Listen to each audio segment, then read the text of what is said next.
What's going on, everybody? This is Mike over here at Nkosi Kennels. Just trying to do something different. And that's just vlogging with you when I'm on my way home. Just left the park with the boys. Had a good game of tag. Fell down a couple of times. Got back up. Scraped my knees. But just wanted to come to you guys today and speak on our Eluso guard dog project.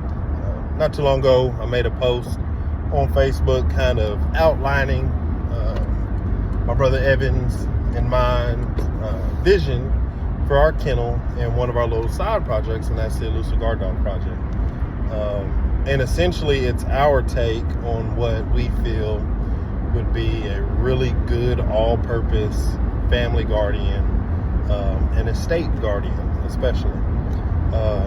The word Eluso comes from the Yoruba language in West Africa, Nigeria to be specific, and it just means guard or guardian. That's the spirit of the breed that we want to produce. But essentially the Eluso project is combining 3 different guardian breeds. As most of you know, our main breed is the South African Borbal. To this day, I feel like it is the best Mastiff breed that you can get out there. More athletic than an English Mastiff. More rustic than a lot of your modern Cane Corsos out there. And still being a well-rounded family dog. The other important breed that we'll be adding to that is the Central Asian Shepherd. In the U.S., it's kind of an obscure dog breed. There's not a lot around, but it is, some would argue that it's an ancient landrace breed from Central Asia, countries like Kazakhstan, Dagestan, Uzbekistan. Then others would argue that it is a conglomeration of ancient landrace breeds, kind of brought together and combined by the Soviets during their heyday. But either way, that other big portion of our project will definitely be bloodlines from the Central Asian Shepherd. And then lastly, a lot of you have seen a few pictures of them, but those last bits of blood that we want to incorporate into our breedings would be Neapolitan and Great Dane. So that's Neapolitan Mastiff and the Great Dane that everybody's used to. And that's going to come by way of our boy Bubbles. He's our Blue Merle puppy. He's built like a grown dog, but he's a puppy still. But that's kind of what we've been really pondering on and really thinking about doing. And just kind of giving you the rhyme or reason behind it. We've owned the Borbal since 2020. We absolutely love the Borbal. But with anything, there are areas where the Borbal falls short in.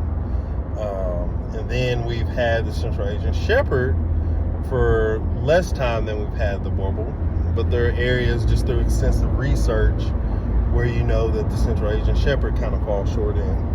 And so on and so forth for Bubbles, our Great Dane Neo mix. In particular, the Borbal, while I do believe it is the best Mastiff breed out there, one of the biggest issues that the breed has been suffering from here lately,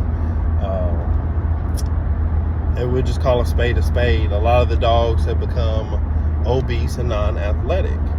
And it's very hard nowadays to come across a breeder who hasn't succumbed to the breeding for bone mentality or breeding for the biggest dog mentality.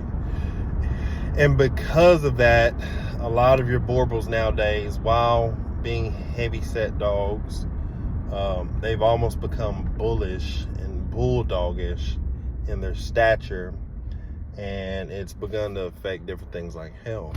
A lot of your Borbals now would come with a mesocephalic, borderline brachycephalic muzzle.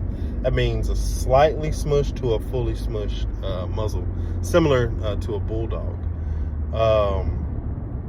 And so we want to add that Central Asian blood to really lengthen out that muzzle, bring back some of that rustic athleticism that the Borbal used to have, and just really bring back good, sturdy resiliency and health. And also, we'd like to lengthen the coat of the Borbal some. While my brother and I, we live in the South, we live in Arkansas, we do have a lot of people ask us how Borbals do in cold weather. And while they fare fairly well in 40-degree weather, 30-degree weather, you know, once it drops into the 20s, it can get a little trying for them.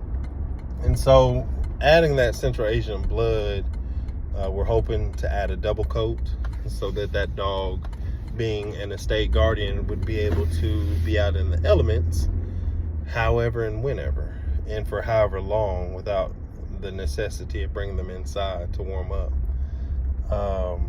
And then adding that Central Asian bloodline along with that Neapolitan and Great Dane bloodline, we're looking to add some height back to the Borbal. And a lot of that is just going back to athleticism.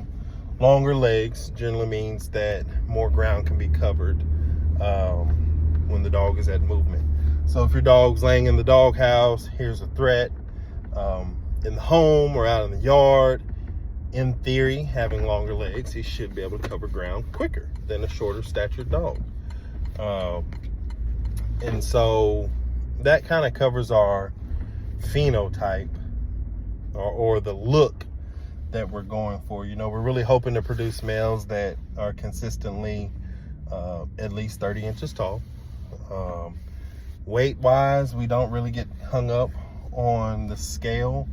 I will say that Baloo, our Central Asian Shepherd, is 11 months old and he's already edging towards 145, 150 pounds.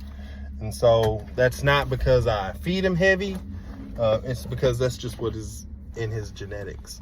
And then obviously a double coat for better weather resiliency. And then that's just kind of a snippet on what we are hoping to produce. If you guys would just bear with me, this is my first vlog, so I kind of don't know what to say, but I'm a talker. And so I'm gonna cut it here. Hopefully within the coming week, I'll post another video just kind of outlining some of the things we have going on in the kennel, and then I'll start actually documenting some of the daily chores that I do at the kennel as well. So thank you guys for tuning in, Coastie Kennels. Y'all take care.